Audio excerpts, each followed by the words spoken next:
કેન્દ્ર સરકાર દ્વારા લાગુ કરાયેલા નવા 4 લેબર કોડને લઈ વિરોધ થઈ રહ્યો છે। સુરતમાં ટ્રેડ યુનિયનો દ્વારા કલેક્ટરને આવેદનપત્ર આપી આ નવા કાયદાઓ રદ કરવાની માંગ કરી હતી।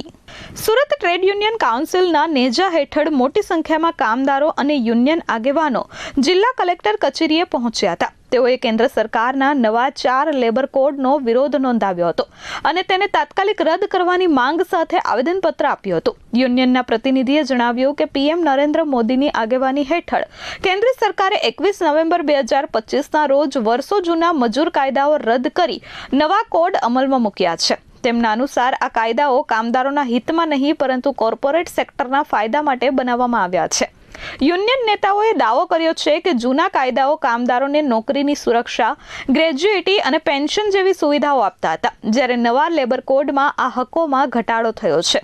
માત્ર કલેક્ટર કચેરી જ નહીં પરંતુ એલઆઈસી અને વિવિધ બેંકોમાં પણ કામદારો દ્વારા વિરોધ પ્રદર્શન કરવામાં આવ્યું હતું। તમામ સંગઠનોએ મળીને આ દિવસને કાળો દિવસ તરીકે ઉજવી સરકાર સામે રોષ વ્યક્ત કર્યો હતો। ટ્રેડ યુનિયન આગેવાનોની ચેતવણી છે કે જ્યાં સુધી આ નવા લેબર કોડ રદ નહીં થાય ત્યાં સુધી આંદોલન વધુ તેજ બનાવવામાં આવશે।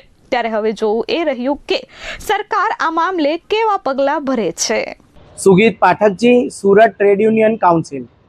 21 નવેમ્બર 2025ના રોજ નરેન્દ્ર મોદીની કેન્દ્ર સરકારે જૂના તમામ મજૂર કાયદાઓ રદ કરીને 4 નવા લેબર કોડ આ દેશના કામદાર વર્ગ પર થોપ્યા છે। એની વિરુદ્ધમાં તમામ કેન્દ્રીય ટ્રેડ યુનિયનો આજે કાળો દિવસ મનાવે છે।